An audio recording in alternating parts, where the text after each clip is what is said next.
오늘 함께 보실 말씀은 이사야 7장 14절의 말씀입니다.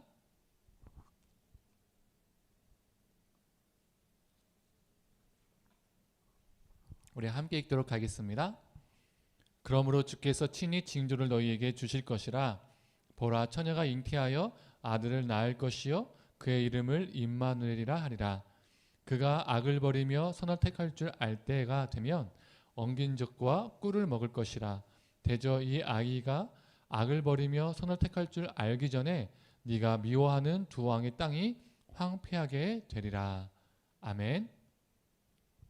오늘 성탄주일입니다. 우리 모든 성도님들에게 기쁨이 넘치는 성탄이 되기를 소망합니다. 또한 이 성탄의 기쁨을 믿지 않는 가족들과 또 이웃들에게 전하는 귀한 시간이 되기를 간절히 소망합니다. 우리 이제 말씀 전하도록 하겠습니다. 우리는 어떠한 사물 또는 사람에 대해서 고정관념, 선입견이 있으면 어떻습니까? 그 한 가지에 꽂혀서 다른 면을, 다양한 면을 발견하지 못하게 됩니다. 오늘 본문도 그러한 본문 중에 하나가 되지 않을까 싶습니다. 처녀가 잉태하여 아들 낳을 것이요 그의 이름을 임마누엘이라 하라는 이 말씀은 현재를 살아가는 우리 기독교인들에게 매우 익숙한 말씀이죠. 이 말씀하면 누가 생각나나요? 누가 생각나죠? 네, 우리 지훈이가 예수님이 생각난대요. 네, 맞습니다. 예수님입니다. 아기 예수의 탄생이죠. 그런데 문제는 이사야 7장 14절의 말씀을 예수님의 탄생으로만 우리가 본다면 오늘 본문의 문맥상 그리고 그 당시 시대적인 상황상 너무나 엉뚱한 말씀이 됩니다. 그러니까 다양한 면을 보지 못하게 된다는 것이죠. 왜 그럴까요? 우리는 2000년 전 이 땅에 태어나신 분이 예수님이라는 것을 알고 있고 예수님의 엄마의 이름도 마리아라는 것도 이미 알고 있습니다. 그래서 이 이사야 7장 14절의 말씀에서 말하는 처녀는 마리아, 임마누엘은 예수님 당연히 생각하고 또 당연히 믿습니다. 저도 예수님께서 동정녀 마리아에게서 태어나신 것을 믿습니다. 그런데 오늘 본문은 역사적으로 예수님이 태어나기 730년 전에 이사야의 예언입니다. 730년이라고 계속 말하기 불편하니까 제가 700년이라고 말하도록 하겠습니다. 그렇다면 이사야 시대의 사람들이 이 예언을 우리랑 똑같이 아기 예수 탄생에 대한 예언으로 이해했을까요? 이 질문을 한번 던져봐야 됩니다. 이 이사야의 예언을 듣고 그 당시 사람들이 처녀는 마리아구나, 그리고 임마누엘은 예수님이구나, 지금 이사야가 예수 탄생에 대한 예언을 하고 있구나 라고 이해했을까요? 아니겠죠. 오늘 본문 이사야 말씀 어디에도 예수라는 이름에 대해서 그리고 엄마 이름은 마리아에 대해서 어떠한 언급도 없습니다. 더욱이 그 아기가 메시아가 될 것이라는 언급도 7장 어디에도 없습니다. 그 당시 사람들은 이 이사야의 말을 듣고 700년 뒤에 일어날 일에 대해서 아무것도 예측할 수 없었을 겁니다. 우리는 예언이라는 것을 먼 미래에 일어날 일에 대한 예측이라고 생각합니다. 마치 노스트라다무스 같은 것처럼 생각하는 거죠. 이사야도 예언자니 먼 미래에 일어날 일을 예측한 자라고 생각하는 것이죠. 그러나 예언은, 성경에서 말하는 예언은 먼 미래의 일을 예측하는 것이 그리고 맞추는 것이 아닙니다. 예언이란 당대 사람들에게 하나님의 뜻을, 하나님의 말씀을 대언하는 것을 예언이라고 합니다.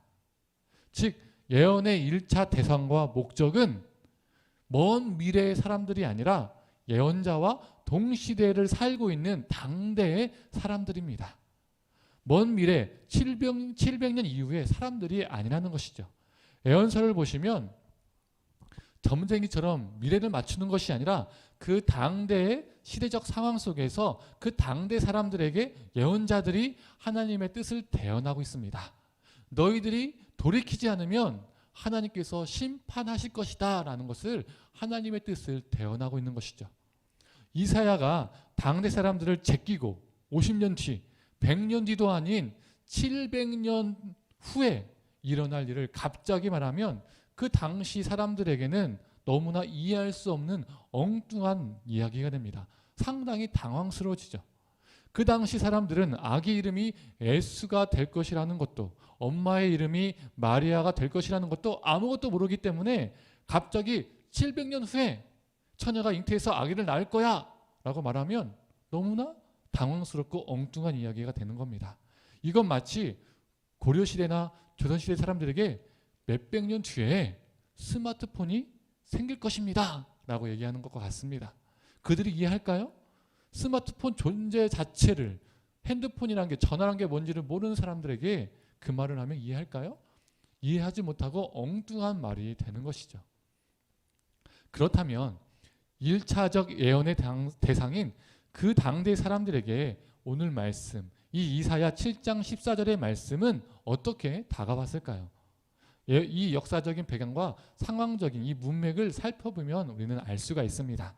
오늘 본문 이사야 7장은 남유다 왕 아하스 시대를 배경으로 두고 있습니다. 당시 아람과 에브라임, 이 에브라임은요 북이스라엘을 뜻합니다. 이 아람과 북이스라엘이 동맹을 맺습니다. 이 동맹을 맺어서 이 두 왕국은 아수르와 전쟁을 하기를 원했었습니다. 그 당시에 강력한 아수르 제국이 우리를 어차피 공격한다면 우리가 바보처럼 당하고 있는 것이 아니라 이왕 한번 싸울 거면, 전쟁할 거면 우리가 먼저 선빵을 때려보자 라고 말하는 거예요. 혹 만에 하나 우리가 이길 수도 있지 않냐 라는 가능성을 두고 말이죠. 이 동맹의 입장에서는 이왕 싸울 거면 어떻게 하는 것이 더 싸움에 유리했을까요? 또 다른 동맹국들을 만들어서 군사력을 높여서 싸우는 것이죠. 야, 아수르가 우리를 언젠가는 공격할 거야. 그런데 우리가 당하고만 있지 말고 우리가 힘을 모아서 한번 싸워보자라는 것이죠. 그래서 남유다와 동맹을 맺어서 남유다도 그 전쟁에 동참하기를 북이스라엘이 제안을 했었습니다. 그 제안에 남유다 왕 아하스가 어떻게 대답을 했을까요? No, 거부를 합니다. 그러면 북이스라엘 입장에서는 무엇이 걱정이 되죠? 북이스라엘이 아수르와 전쟁을 할 때 아수르가 북쪽에 있잖아요. 그래서 북쪽에서 싸우는 동안 어디가 취약해집니까? 북이스라엘의 남쪽이 취약해집니다.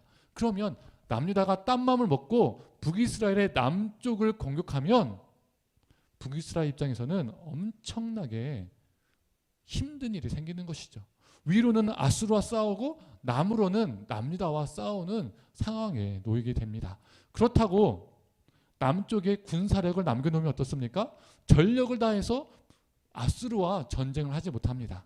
그래서 이 아람과 북이스라엘 동맹국이, 이 두 왕국이 내린 결론이 무엇일까요? 야, 우리가 아수르와 싸우기 전에 남유다를 먼저 공격하자. 남유다를 먼저 공격해서 남유다의 군사력도 우리가 흡수를 하고 그 흡수한 군사력을 가지고 아수르와 싸우자라고 결론을 내립니다. 결국 그들은 남유다를 침공하고 남유다는 국가적 위기를 맞게 됩니다. 7장 2절은 남유다가 어떠했는지 말해줍니다. 제가 읽도록 하겠습니다. 어떤 사람이 다윗의 집에 알려 이르되 아람이 에브라임과 동맹하였다 하였으므로 왕의 마음과 그의 백성의 마음이 숲이 바람에 흔들림 같이 흔들렸더라. 이 북이스라엘, 이 아람 동맹국들의 침공 앞에서 이 아하스와 남유다 백성들이 벌벌벌 떨고 있다는 겁니다. 이 나라의 운명이 왔다 갔다 지금 풍전등화에 있다는 것이죠. 그때 이 아하스 왕이 살아날 묘책, 살아날 궁책을 찾았습니다. 그게 무엇일까요? 적의 적은 무엇입니까? 나의 아군이 되죠. 남유다의 아군이 될 수 있는 나라가 어느 나라이죠? 북이스라엘의 적국인 아수르가 바로 남유다의 아군이 될 수도 있었던 겁니다. 그래서 이 남유다 아하스는 아수르에게 도움을 청합니다.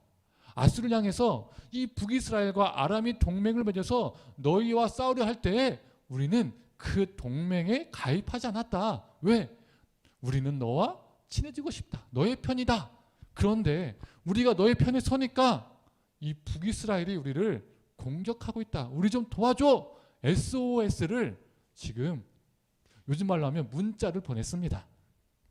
이러한 시대적 배경 속에서 이사야가 아하스 왕을 만나서 그를 향해서 아수르를 의지하지 말고 여호와 하나님만을 전적으로 의지하고 신뢰해라라고 촉구합니다.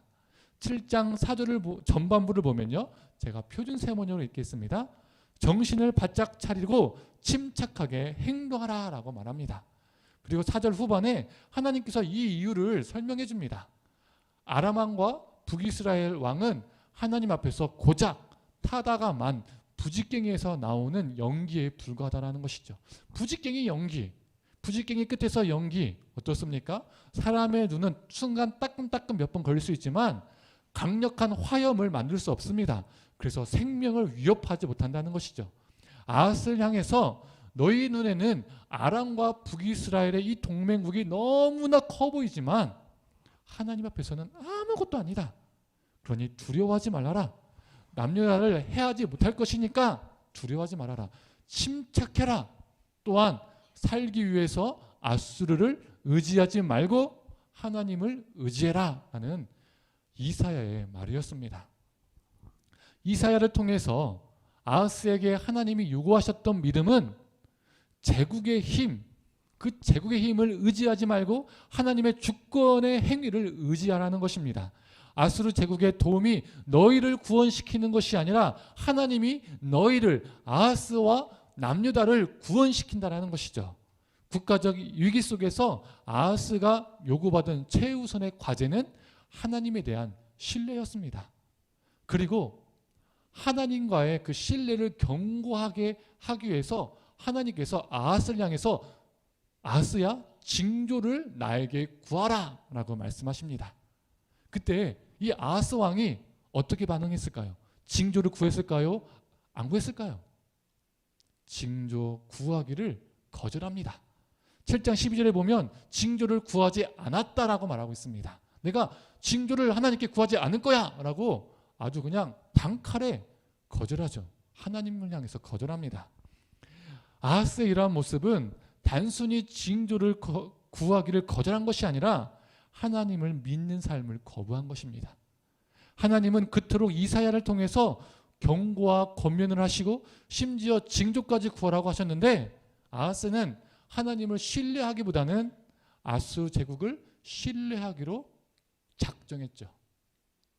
이러한 아하스를 향해서 하나님이 그를 심판하신 것이 아니라 오히려 참고 긍휼을 베푸셔서 아하스가 구하지도 않았는데도 거절했는데도 하나님께서 내가 친히 너에게 징조를 보이겠다라고 작정하십니다.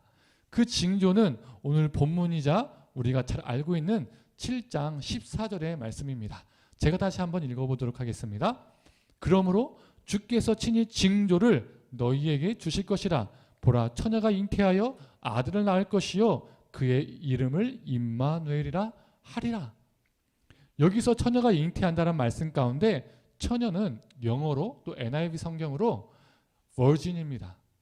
처녀, virgin은 어떤 의미로 사용되죠? 일반적으로 성적 순결성을 지닌 미운 여성을 의미할 때 사용되죠. 우리 한글 성경에 처녀라고 번역된 이 단어가 히브리어 원어에는 알마라는 단어입니다. 그런데 이 알마란 단어가 처녀라는 의미가 아닙니다. 히브리어에서 남성을 가까이 하지 않은 성적 순결성을 지닌 미운 여성을 말할 때는 알마가 아니라 베툴라라는 단어를 사용합니다. 처녀는 베툴라, 베툴라는 처녀를 의미합니다. 창세기에서 이삭과 결혼 전에 처녀 리브가를 가리킬 때 바로 이 베툴라라는 단어가 사용됩니다. 그런데 오늘 본문에 처녀라고 번역된 이 단어는 베툴라가 아니라 제가 조금 전에도 말했죠. 알마라는 단어입니다. 이 알마라는 단어는 처녀가 아닌 젊은 여성을 가리킬 때 의미할 때 사용됩니다. 처녀와 젊은 여성은 이 두 단어는 비슷한 단어 같지만 확실하게 차이점이 있는 단어입니다. 뭐가 다를까요? 처녀는 성적 순결성을 지닌 미운 여성만을 가리키는 좁은 의미에서 사용된 단어이죠. 반면 젊은 여성은 더 포괄적인 의미에서 사용됩니다. 미혼, 기혼 상관없이 젊기에 임신 가능성 있는 여성, 즉 젊은 가임 여성을 말합니다. 예를 들어서 2살짜리 아이를 키우고 있는 32살짜리, 아니 죄송합니다. 32살짜리가 아니죠. 32살 기혼 여성도 어떻습니까? 아이를 가지고 있는 32살의 엄마도 처녀는 아니지만 무엇이죠? 젊은 여성입니다. 바로 오늘 이 알마라는 단어가 바로 그 단어입니다.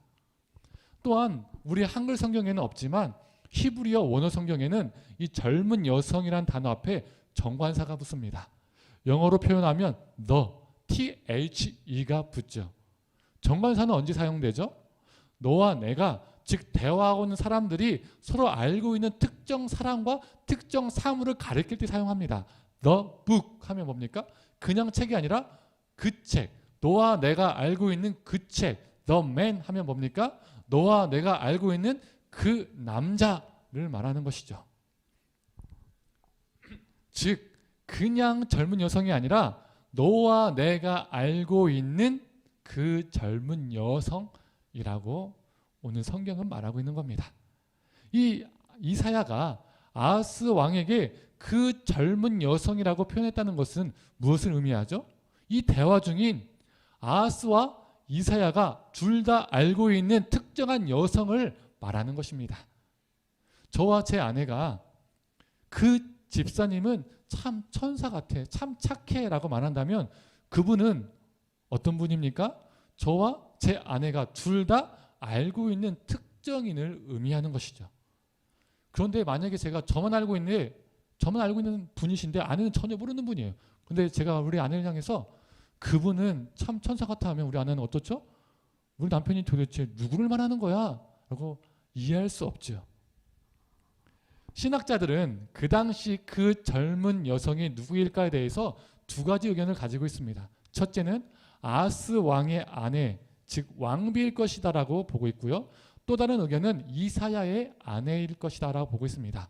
이 후자가 이사야의 아내일 것이라는 이 의견이 더 설득력 있게 보편적으로 받아들여지고 있습니다. 그 이유는 7장과 8장을요 한번 쭉 읽어보십시오. 이사야의 아들들이 이 7장 14절 말씀 앞에도 나오고요. 7장 14절 후에 이 8장 이후에도 또 다른 아들의 이름들이 나옵니다. 그리고 아들들이 태어난 것들이 언급이 되어 있습니다. 그래서 7장과 8장들은 이사야의 아들들이 나오고 아들들의 이름들이 언급이 되고 태어난 이야기들이 열거되어 있습니다. 여튼 둘 중에 누구를 가리키는지는 확실치 않습니다. 확실한 것은 이사야와 아하스 둘 다 알고 있는 특정한 젊은 여성이라는 것이죠. 또한 그 젊은 여성이 임신할 것이다 라는 단어 앞에 또 보라라는 단어가 있습니다.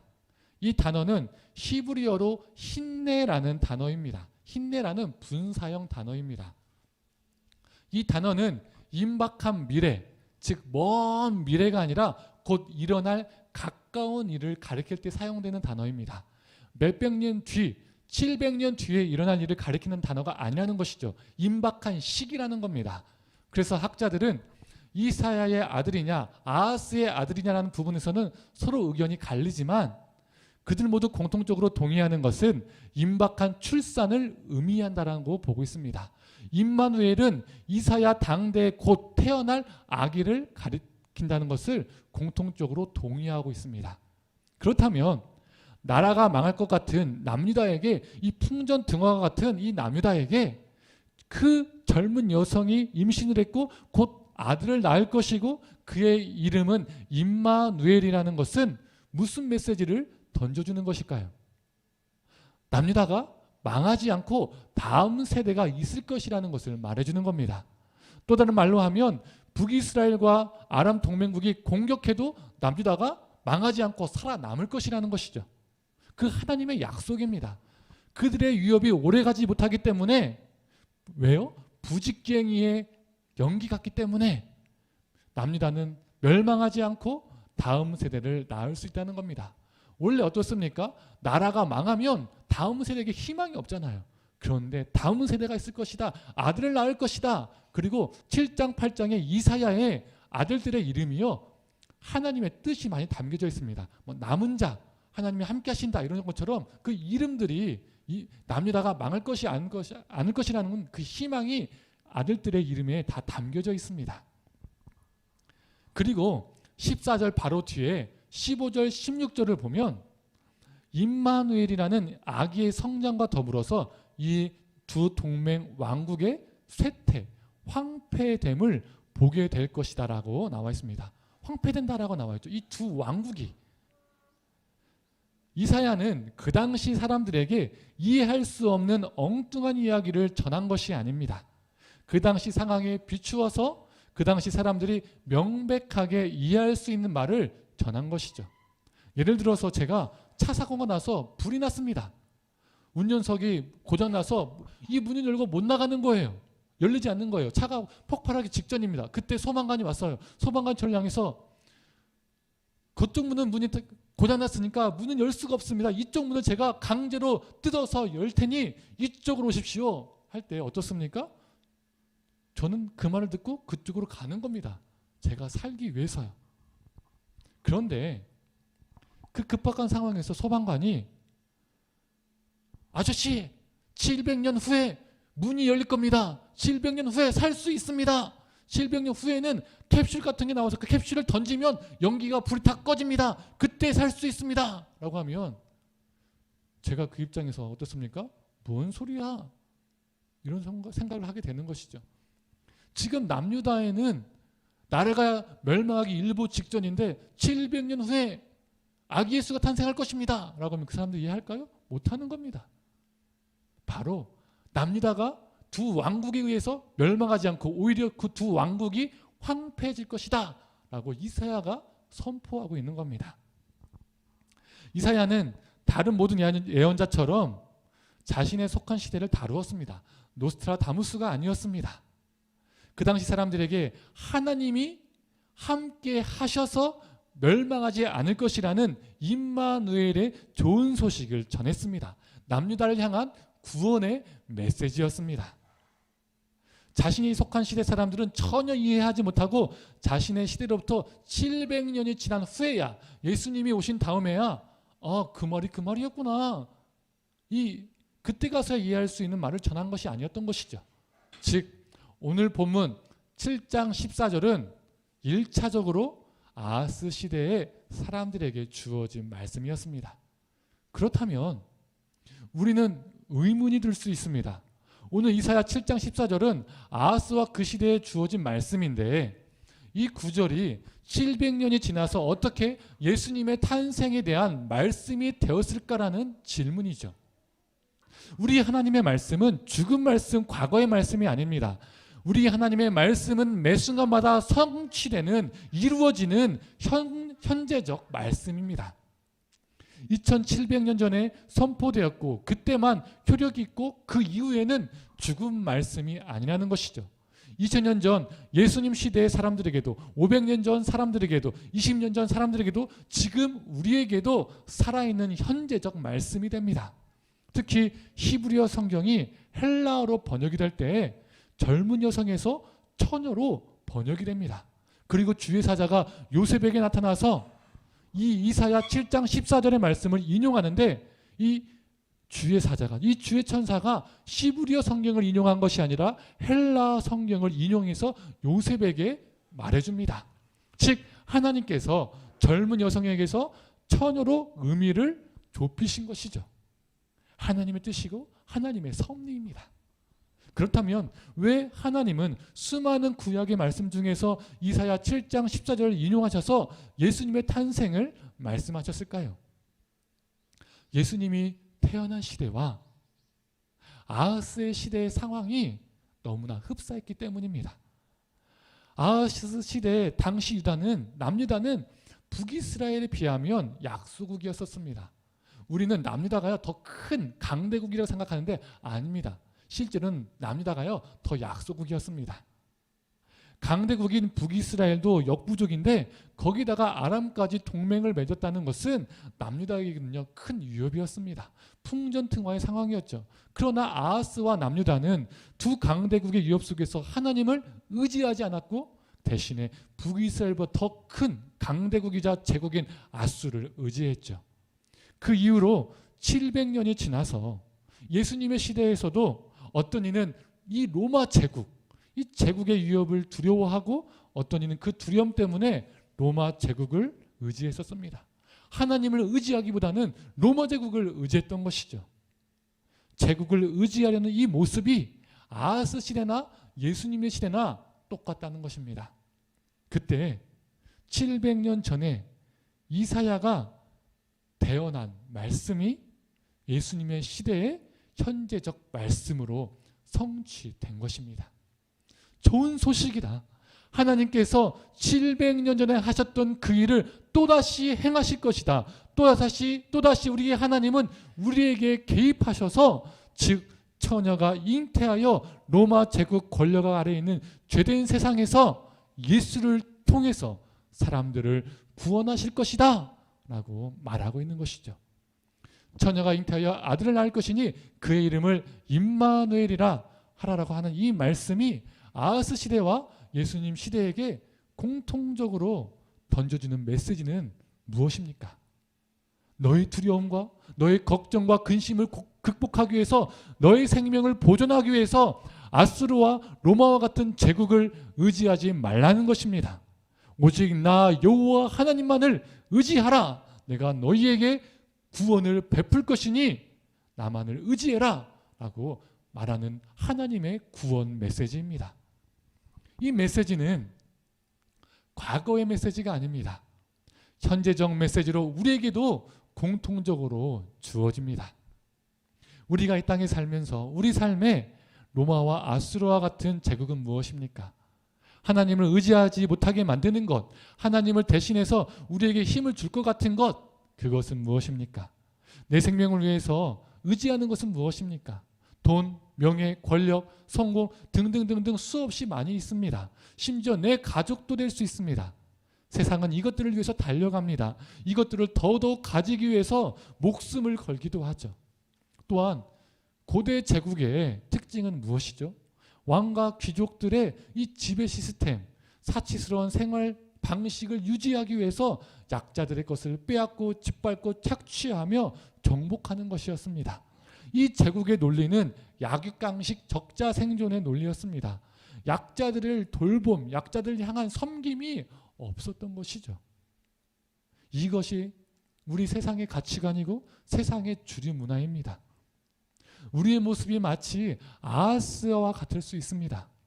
아하스가 하나님의 백성이었지만 하나님을 의지하지 않았던 것처럼 우리도 하나님의 백성이고 그리스도인이라고 말하지만 하나님을 의지하지 않고 다른 것을 의지하며 신뢰하며 살고 있는지도 모릅니다. 또한 제국과 같은 큰 존재가 되기 위해서, 내 자녀들도 그렇게 만들기 위해서 작고 힘들고 어려운 생명들을 보살피고 시선을 주기에는 너무나 여유 없이 살지도 모릅니다. 우리는 어떠합니까? 사랑하는 성도님들, 이제 말씀을 정리하고자 합니다. 보라, 처녀가 잉태하여 아들을 낳을 것이요 그의 이름은 임마누엘이라 하리라. 이 말씀이 우리에게 어떠한 의미로 들리는지요? 천국 가게 해줄 예수 탄생의 예언의 이야기로만 들리십니까? 이번 성탄절에는 이 구절이 이렇게 들렸으면 좋겠습니다. 하나님을 이용하며 제국을 의지하는 제국적인 삶을 버려라. 약육강식 적자 생존의 삶을 버려라. 힘과 논리, 돈의 논리를 버려라. 그들이 진정 너의 삶을 지켜줄 것인가? 무엇이 너희의 삶을 지켜줄 것인가? 여기 좋은 소식이 있다. 하나님께서 2700년 전에 하셨던 그 일을, 또 2000년 전에 하셨던 그 일을 현재 살아가고 있는 너희에게 또다시 행하신다. 너희의 참된 왕이신 예수 그리스도가, 우리와 함께 하시는 임마누엘 예수 그리스도가 제국의 삶을 파하시며 제국적인 삶 아래 살아가는 이들을 구원하신다. 이 음성이 우리에게 깊이 들리길 소망합니다.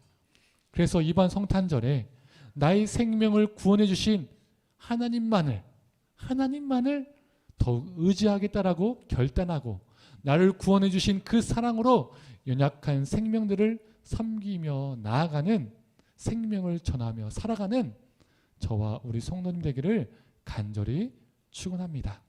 임마누엘, 우리 하나님이 우리와 함께 하십니다.